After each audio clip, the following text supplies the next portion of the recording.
Hello friend, मेरा नाम तस्नीम अहमद है। मैं आज आपको बताने जा रहा हूँ कि जावा के प्रोग्राम के ज़रिए कैसे आप डेटा को रिट्रीव या स्टोर या अपडेट कर सकते हैं डेटा सोर्स से। तो इसके लिए सबसे पहला ज़रूरत ये है कि हमारे सिस्टम में जेडीके इंस्टॉल होना चाहिए। जेडीके इंस्टॉल होने से क्या होता है कि जो भी हमारा जावा प्रोग्राम होता है वो रन कर सकता है। जावा प्रोग्राम को रन करने के लिए जेडीके का सिस्टम में होना ज़रूरी है। इसके लिए हम वेबसाइट पे जाएंगे, गूगल क्रोम को या जो ब्राउज़र है आपका वो खोलिए, सर्च कीजिए गूगल पे जावा जेडीके, आपको ये विंडो मिलेगा।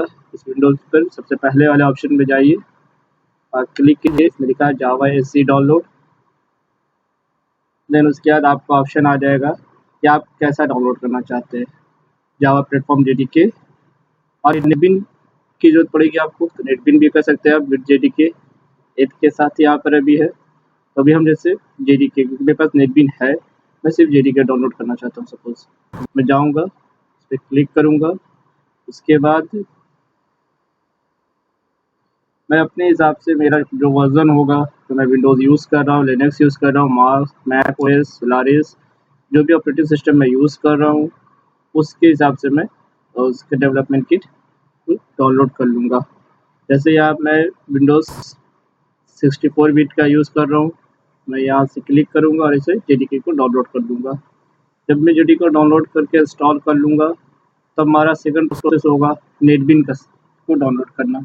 तो इसी तरह मैं गूगल पे जाकर नेटबिन डाउनलोड सर्च करूँगा। पहले ऑप्शन जो है हमारा नेटबिन आईडी डाउनलोड, उसको क्लिक करके खोलूँगा। क्योंकि नेटबिन आईडी के ज़रिए मैं बताना चाह रहा हूँ कि कैसे आप जेडीबीसी के प्रोग्राम कर सकते हैं और डेटाबेस से कनेक्ट कर सकते हैं। तो इसके लिए आपके सिस्टम में जावा के होने के साथ साथ नेटबिन का होना भी ज़रूरी है। इसके लिए आपको देखिए, जब जिसमें ऑप्शन खोलेंगे आपको वेरियस ऑप्शन दिखेंगे। इस ऑप्शन में आप अपनी सहूलियत के हिसाब से डाउनलोड कर सकते हैं कि क्या-क्या आपको फ़ीचर चाहिए नेटबिन में। उस तरह से अगर आपको सिर्फ इतनी फ़ीचर चाहिए तो ये डाउनलोड कीजिए, जिसका साइज़ ये होगा। साइज़ करते-करते जैसे मैंने ये कर रखा है, इसमें मेरे पास सारे ऑप्शन मिलते हैं, जिसका साइज़ 205 एमबी है। आप ये कर सकते हैं। जब ये दोनों चीज़ें हो जाएँगी, फिर हमें दूसरी चीज़ रिक्वायर होगी माईएसक्यूएल की। तो आप माईएसक्यूएल को डाउनलोड करेंगे क्योंकि ये डेटाबेस है। क्योंकि मैं यहाँ पे आपको जो सिखाने जा रहा हूँ माईएसक्यूएल डेटाबेस से, माईएसक्यूएल सर्वर डेटाबेस जो है उसके ज़रिए कि कैसे उसको कनेक्ट करते हैं नेटबिन से। यहाँ से आप जाएँगे, आपको ऑप्शन मिल जाएगा और आप डाउनलोड कर सकते हैं। जब ये सारी चीज़ें कर लेंगे तो फिर आपको कनेक्टर की ज़रूरत पड़ेगी, क्योंकि आपके जावा प्रोग्राम को डेटाबेस से कनेक्ट कर सके। क्योंकि जार फाइल होता है, तो आप इसको यहाँ से डाउनलोड कर सकते हैं। जब सर्च करके MySQL connector jar file download या क्लिक कीजिए और अपनी जो आपका डेटाबेस का वर्ज़न है माईएसक्यूएल सर्वर का, उस वर्ज़न के हिसाब को चूज़ कीजिए यहाँ और उस हिसाब से अपना डाउनलोड कर लीजिए ये ऑप्शन पे। तो मैंने ये कर रखा है। ये सारी चीज़ें मैंने पहले से डाउनलोड कर रखी है, मुझे ये सारी चीज़ें करने की ज़रूरत नहीं है। लेकिन अगर आपके सिस्टम में ये नहीं है, ये सारी चीज़ें आपको डाउनलोड करनी पड़ेगी। इन सारी चीज़ें करने के बाद पहला चीज़ होता है हमारा, हमें क्या करना है कि एक माईएसक्यूएल सर्वर पे हमें सबकी सारी चीज़ें इंस्टॉल करने के बाद माईएसक्यूएल सर्वर खोलनी होगी डेटाबेस के लिए। तो मैं यहाँ से खोल रहा हूँ। मैंने एक पासवर्ड अपना सेट कर रखा है। आप जब इंस्टॉल करेंगे तो आपको ऑप्शन आएगा, अपना पासवर्ड सेट कर लीजिएगा। देन आपको एक डेटाबेस क्रिएट कर लेना। मैं सपोज़ यहीं पे कर ले रहा हूँ, वहाँ पे आप जब थोड़ा एडवांस हो जाएँगे तो आप समझ जाएँगे कैसे जावा प्रोग्राम से भी डेटाबेस क्रिएट करते हैं। तो ये हो गया। मैं सबसे पहले देखना चाहता हूँ कि कितने कौन-कौन डेटाबेस मेरे सिस्टम में बने हुए हैं। इसके लिए मैंने कमांड लिखा show database, sorry I wrote wrong command. Then I am writing show databases because it has many database. So now we have this number of database: information schema, imply, MySQL, performance schema, and test. Okay. But what I have to do, मुझे एक नया schema बनाना है। तो मैं क्या करूँगा, मुझे नया डेटाबेस बनाना है, तो मैं एक डेटाबेस क्रिएट करूँगा। कमांड है क्रिएट डेटाबेस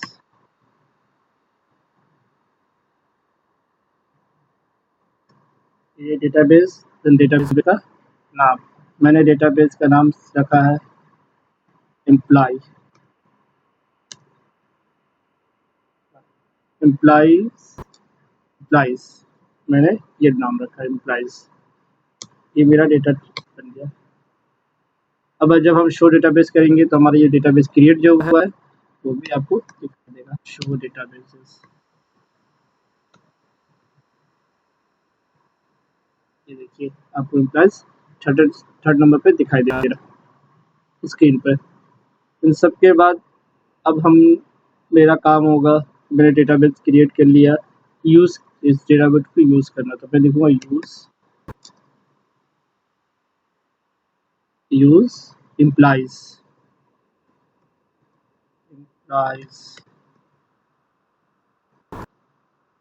हमारा ये डेटाबेस गया। अब हमारा काम होगा आगे जो हम देखेंगे, ये मैंने डेटाबेस क्रिएट कर लिया, डेटाबेस में चलेंगे। अब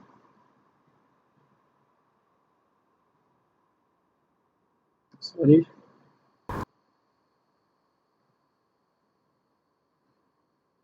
अब अगला प्रोसेस है हमें जो नेटबिन में करना है।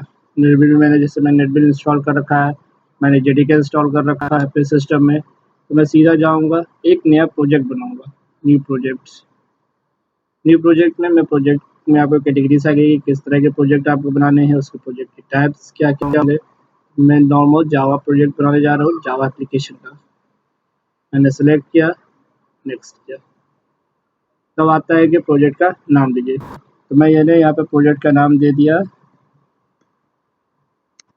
डेटाबेस कनेक्ट, सपोज ये मैंने नाम दे दिया डेटाबेस का। फिनिश करता हूँ, ये हमारा प्रोजेक्ट बन रहा है और ये मुझे प्रोजेक्ट बन के मिल गया। अब मुझे इसमें कोडिंग करनी है, लेकिन इसे कोडिंग करने से पहले मुझे क्या करना है, जो हमने jar file connector SQL connector मैंने डाउनलोड कर रखा है, आप भी डाउनलोड करेंगे। उसको यहाँ लाइब्रेरी में जाएंगे, राइट क्लिक करेंगे और यहाँ ऐड लाइब्रेरी और ऐड जार फोल्डर, ये वही ऐड जार फोल्डर पे क्लिक करूँगा। मेरा जैसे यहाँ पर ये मेरा माइस्क्यूएल कनेक्टर था, मैंने इसे सिलेक्ट किया और इसे ऐड कर दिया। अब ये जार फाइल मेरे प्रोग्राम में ऐड हो चुका है डेटाबेस की कनेक्टिविटी देने के लिए। इसके बाद अब हम अपने प्रोग्राम लिखेंगे, कनेक्शन क्रिएट करेंगे डेटाबेस का, यहाँ पर डेटाबेस को कैसे ऐड क्लियर करेंगे, ये सारी चीज़ें भी हम यहाँ पर करेंगे। सबसे पहले जब हम डेटाबेस क्रिएट करते हैं तो उसके लिए हमें कुछ चीज़ों को फॉलो करना होता है। जैसे देखिए मैं आपको समझाने जा रहा हूँ। सबसे पहला स्टेप जो होता है हमारा इंपोर्ट करने का रिक्वायर्ड पैकेज। तो हमारा रिक्वायर्ड पैकेज सबसे पहले जो है वो है एसक्यूएल पैकेज को इंपोर्ट करना, जो हम लोग यहाँ पर इंपोर्ट करेंगे। ये मैंने इंपोर्ट कर दिया, कॉपी करता हूँ मैं क्योंकि लिखने में टाइम बहुत ज़्यादा जाएंगे, और इसको जहाँ पर मुझे रिक्वायर्ड है वहाँ पर मैं यहाँ पर मैं इसको पेस्ट करता हूँ। ये मेरा रिक्वायर्ड जो पैकेज था इसके लिए फर्दर प्रोग्रामिंग करने के लिए जावा पे, वो मैंने लिख दिया है। इसके बाद मैंने एक क्लास है, ये क्लास को मैं नाम चेंज नहीं कर रहने देता हूँ, और ये पब्लिक स्टैटिक वाइड मेन तो रहेगा ही। अब जितनी भी कोडिंग होगी वो इसके अंदर होगी। अब इसके बाद का जो कोडिंग है वो आपका है कि जेडीबीसी ड्राइवर का नेम देना और उसकी यूआरएल को देना। ये सेकंड प्रोसेस ये है आपका। तो मैंने क्या किया है, सबसे पहले जेडीबीसी प्रोग्राम का ड्राइवर का ये नेम एंड देन इसका यूआरएल। ये इसमें आपको समझाऊंगा कि क्या है, बहुत इम्पोर्टेंट है इसे समझना। एक तो मैं भी परेशान हुआ था समझने में। ये तो सबसे पहले आपको लिखना है, ये जेडीबीसी ड्राइवर का जो नेम होता है वो हर का अलग अलग होता है, ओरेकल का अलग होता है, माइस्क्यूएल का अलग होता है, तो ये आपका अलग, माइक्रोसॉफ्ट एक्सेस का अलग है। तो ये आपको देखना पड़ेगा कि आप कौन सा डेटाबेस यूज़ कर रहे हैं, उस हिसाब से उसका ड्राइवर यूज़ लिखना पड़ेगा। यूआरएल लिखने में आपने जीडीबीसी लिखा, यहाँ मैं MySQL यूज़ कर रहा हूँ तो MySQL है, फिर लोकल होस्ट और यहाँ पर डेटाबेस का नाम। जैसे मैंने डेटाबेस क्या बनाया है अभी, एम्प्लॉइज, मैंने यहाँ पे डेटाबेस का नाम एम्प्लॉइज दे दिया। ये मेरा दूसरा स्टेप हो गया प्रोग्रामिंग का। सबसे पहले मैंने क्या किया, रिक्वायर्ड पैकेज थे वो मैंने यहाँ लिखा। सेकंड में मैंने क्या किया, सबसे पहले ड्राइवर का नाम लिखा और जीडीबीसी ड्राइवर का नाम और जीडीबीसी ड्राइवर का यूआरएल ये मैंने लिया। उसके बाद जो तीसरा स्टेप है हमारा, वो स्टेप है डेटाबेस की क्रेडेंशियल, मतलब आपको उसको क्या आपका डेटाबेस का यूज़र नेम है, क्या पासवर्ड है, ये आपको बताना पड़ेगा ताकि वो डेटाबेस जब जाए तो आप उसे तो उस पर काम कर सके। तो ये मैंने लिया यहाँ से और ये मैंने कॉपी किया। यहाँ पर आपके जो डेटाबेस का यूज़र नेम होगा वो होगा, जैसे मेरे डेटाबेस का मैंने नाम रखा है रूट, पासवर्ड मैंने डाल दिया है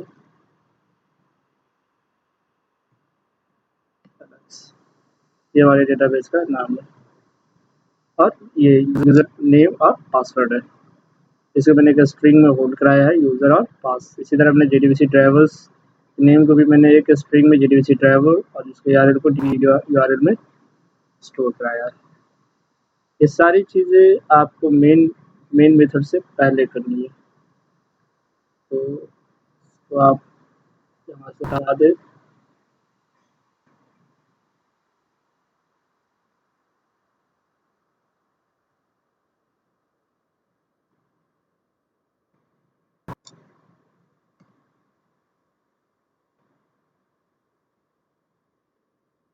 इसके बाद जो अगला स्टेप है वो है आपका पब्लिक स्टैटिक वॉइड मेन के अंदर ही कनेक्शन क्रिएट करेंगे। तो कनेक्शन क्रिएट करने के लिए सबसे पहले हमने क्या किया, एक कनेक्शन नाम का एक ऑब्जेक्ट क्रिएट कर रहे हैं, स्टेटमेंट के नाम क्रिएट कर रहे हैं।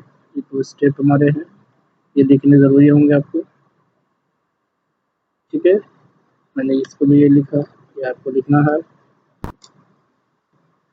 तो इसके बाद अगला आपका स्टेप होता है तो ट्राई क्लॉज में जाता है, जिसमें हम जीडीबीसी ड्राइवर को रजिस्टर करते हैं।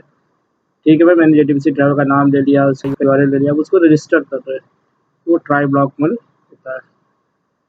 इसमें भी हम लोग क्या करेंगे, पहले ट्राई ब्लॉक में जीडीबीसी को रजिस्टर करेंगे। तो हम लोग जीडीबीसी ड्राइवर को रजिस्टर कर रहे हैं ताकि वो एग्जीक्यूट कर सके। ये आपका जीडीबीसी ड्राइवर रजिस्टर हो गया। इसके बाद अगला स्टेप आपका जो होगा वो होगा कनेक्शन को ओपन करना। सब मैंने रजिस्टर कर दिया तो अब कनेक्शन ओपन करना। कनेक्शन ओपन करने के लिए ये सारी चीज़ें आपको लिखनी होंगी। इसमें मैं समझाऊंगा कि इसमें कौन कंपोनेंट क्या है ताकि आपको समझने में प्रॉब्लम ना हो। जैसे मैंने क्या किया, यहाँ पर यूआरएल लिखा है, ये आपको रजिस्टर करने की जीडीबीसी ड्राइवर को ओपन कनेक्शन करने के लिए हमने क्या किया, ये ड्राइवर मैनेजर के जरिए गेट कनेक्शन को कॉल किया, उसे कॉन ऑब्जेक्ट में रिफरेंस नंबर में डाल दिए, स्टोर किए। ये आपका डीबी यूआरएल है जो मैंने सबसे ऊपर लिखा था। देन ये यूज़र, जो यूज़र वेरिएबल मैंने यूज़र अपना यूज़र नेम डाला है और ये पासवर्ड ये मैंने पास किया। ये सारे स्टेप करने के बाद अगला स्टेप आपका होगा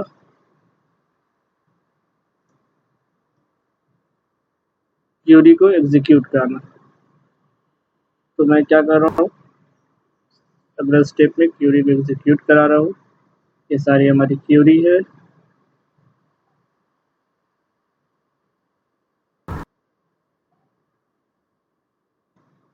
मैंने क्यूरी एग्जीक्यूट कराया, जिसमें मैंने सबसे पहले तो स्टेटमेंट क्रिएट करने के लिए मैंने प्रिंट करवा दिया हूँ, उसके स्टेटमेंट लिया, क्रिएट किया है, स्ट्रिंग में एसक्यूएल को डाला। ये सारे स्टेटमेंट जो मैंने एसक्यूएल में कमांड लिखते हुए कमांड को एक वेरिएबल में स्टोर किया, स्ट्रिंग वेरिएबल में स्टोर किया एसक्यूएल, और उसको एक रिजल्ट सेट क्लास के ऑब्जेक्ट के जरिए आरएस मैंने इसको एग्जीक्यूट करा दिया है।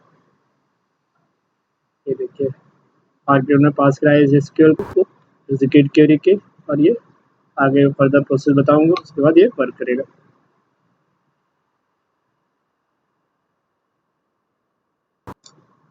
अगला स्टेप आपका है एक्सट्रैक्ट करना डेटा रिजल्ट सेट से। इसमें हम लोग वाइल का यूज़ करेंगे ताकि हम लोग कॉलम नेम से वैल्यू को रिट्रीव कर सके। सारी चीज़ें इसी कमांड है जो हम लोग यूज़ कर रहे हैं। उसके बाद हम लोग वैल्यू को डिस्प्ले करेंगे, पहले तो रिट्रीव करेंगे, उसके बाद वैल्यू को डिस्प्ले करेंगे। तो पहले मैं समझ यहाँ से हटा देता हूँ। पहले हम लोग वैल्यू रिट्रीव कर रहे हैं, रिट्रीव करिए आपको कंप्यूटर दिखा, तो ये इतनी पार्ट जो है ये डेटा वैल्यूज को रिट्रीव करने के लिए। ये मैं डेटा वैल्यू को रिट्रीव कर रहा हूँ कॉलम नेम के जरिए, बाय द कॉलम नेम। ये हो गया। इसके बाद अगला जो प्रोसेस है वो है यूज़र को उसको प्रिंट करा के दिखाना। ठीक है, मैंने तो डेटा रिट्रीव कर लिया, अब उससे मैं आपको प्रिंट करके दिखाऊंगा। ये सारी चीज़ें ये आपका प्रिंट हो गया, डिस्प्ले होगा वैल्यू।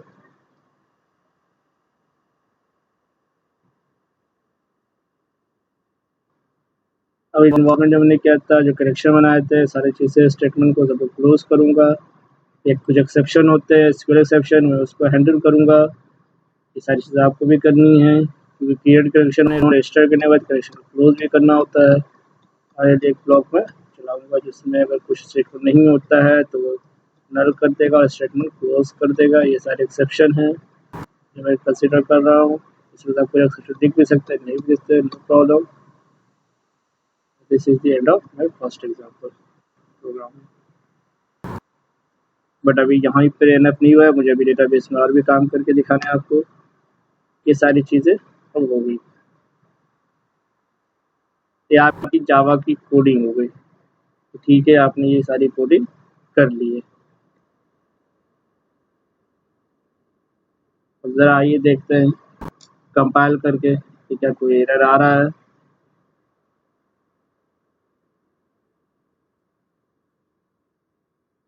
यस, एरर आ रहा है। क्या एरर आ रहा है कि डेटाबेस उसको मिल नहीं रहा। तो हम लोग क्या करेंगे, सबसे पहले जाएंगे डेटाबेस पे, टेबल क्रिएट करेंगे। जैसा कि हम लोग जानते हैं कि डेटाबेस में आएंगे तो क्या लिखेंगे, क्रिएट टेबल। टेबल का नेम, मैंने यहाँ पर टेबल का नेम क्या दिया है देख लेता हूँ, सबसे मैं टेबल क्रिएट कर देता हूँ।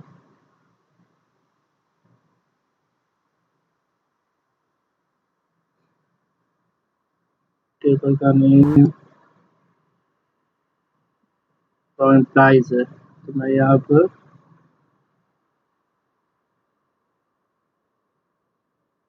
बंद कर देता हूँ। और आईडी है फर्स्ट, लास्ट और age. So create table employees,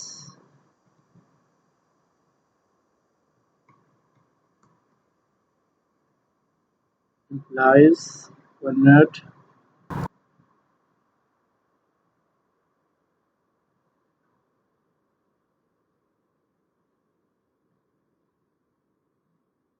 employees, इसके बाद टेबल क्रिएट करने के लिए एट्रीब्यूट के नेम, आईडी है मीन्स ये इंटीजर वैल्यू है, सो इंट।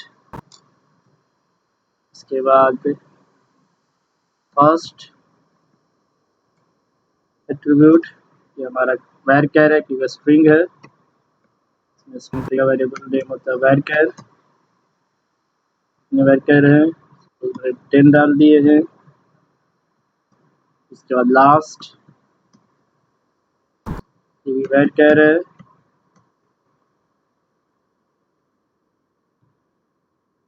मैंने वैरचर लिख दिए। इसके बाद आपको एज,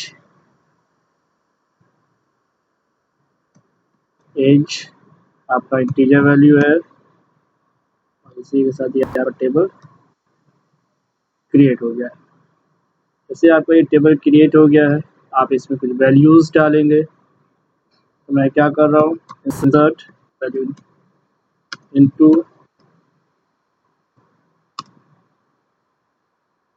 टेबल्स नेम, टेबल का नाम क्या था,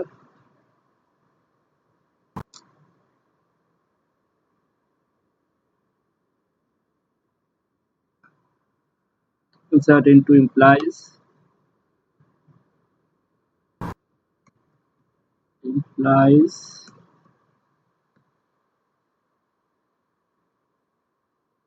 insert into implies values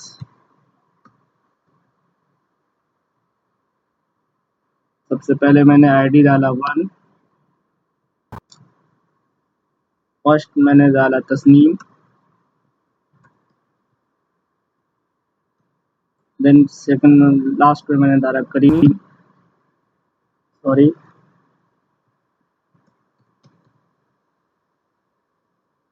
then उसके बाद मैंने डाला एज 20।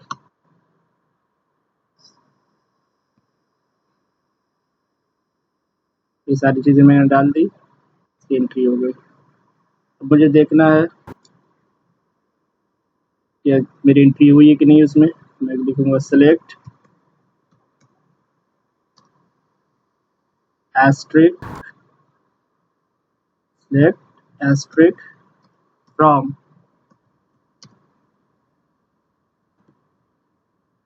टेबल नेम क्या है हमारा, इम्प्लाई,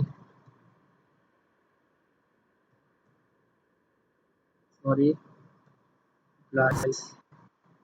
ये देखिए एंट्री हो गई है। तो मैं यहाँ पर जाऊँगा, ये चीज़ें तो मैंने यहाँ डेटाबेस से प्रिंट कर, लेकिन मैं चाहता हूँ कि ये मैंने जो कमांड लिखा वो जावा प्रोग्राम से एग्जीक्यूट करने के लिए, ताकि इस बाद में मुझे ये काफ़ी हेल्पफुल होगा। ये सारी चीज़ें करने के बाद मैंने कोड लिख रखा है, डेटाबेस क्रिएट हो गया है, कनेक्टिविटी हो गई है। एरर आ रहे हैं, क्या एरर आ रहे हैं, कुछ नहीं। ये सारी चीज़ें आपने देख लिया कि कनेक्टिंग डेटाबेस कनेक्ट हुआ, स्टेटमेंट क्रिएट हुआ और आपका आउटपुट आ गया है। ये देखिए ID 1, age 20, first Tasneem and last Karim. Okay, so आपने ये प्रोग्राम कैसे डेटाबेस से कनेक्ट करते हैं वो सीख लिया है। Thank you for watching, I hope it will help you for your future in the start of the database connectivity in the DBC. Thank you so much for watching.